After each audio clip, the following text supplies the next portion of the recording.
தூத்துக்குடி மாவட்டம் சாத்தான்குளம் அருகே உள்ள கூவை கிணறு பகுதியை சேர்ந்தவர்தான் அந்தோணிராஜ்.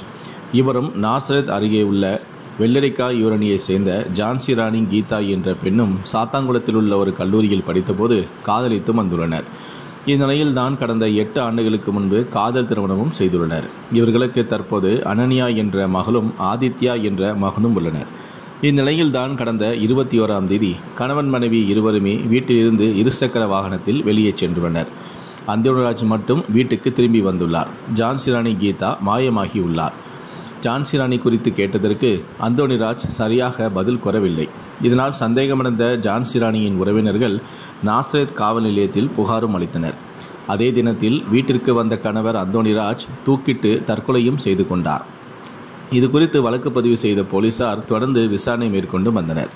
தைலாபுரத்தில் உள்ள அந்தோணிராஜின் வீடு உள்ள பகுதியில் இருந்து சாத்தான்குளம் வரையுள்ள பகுதியில் உள்ள வீடுகளில் மற்றும் கடைகளில் பொருத்தப்பட்டிருந்த கண்காணிப்பு கேமராவில் பதிவான காட்சிகளையும் பார்வையிட்டனர். அதில் அந்தோணிராஜ் தன்னுடைய மனைவியான ஜான்சி ராணி கீதா இருவருமே ஒரே பைக்கில் சாத்தான்குளம் பகுதிக்கு வந்துள்ளதும் தெரிய வந்துள்ளது.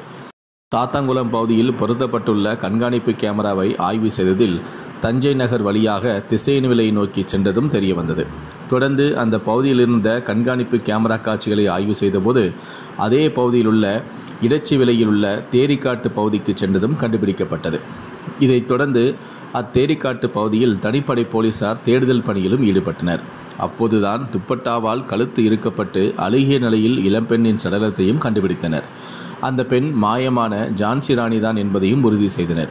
இது குறித்து போலீசாரிடம் கேட்டபோது கணவன் மனைவி இருவருமே வேறு வேறு சமூகத்தை சேர்ந்தவர்கள், இருப்பினும் காதல் திருமணம் செய்து கொண்டு இருவரும் சந்தோஷமாக தான் வாழ்ந்து வந்துள்ளனர் என அக்கம் பக்கத்தினரும் கூறியுள்ளனர்.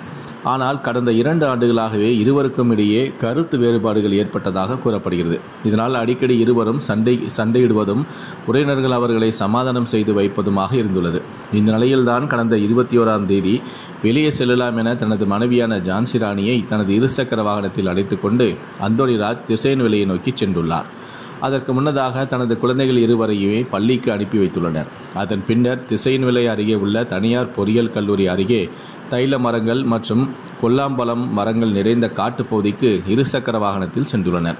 அங்கு இருவருக்கும் இடையே மீண்டும் தகராறு ஏற்பட்டதாக தெரிகிறது. பின்னர் துப்பட்டாவால் ஜான்சி ராணியின் கழுத்தை இறுக்கி கொலையும் செய்திருக்கலாம். சிசிடிவி காட்சி பதிவுகளில் இருவருமே சிரித்து பேசியபடியே செல்லும் காட்சிகள் பதிவாகியுள்ளது.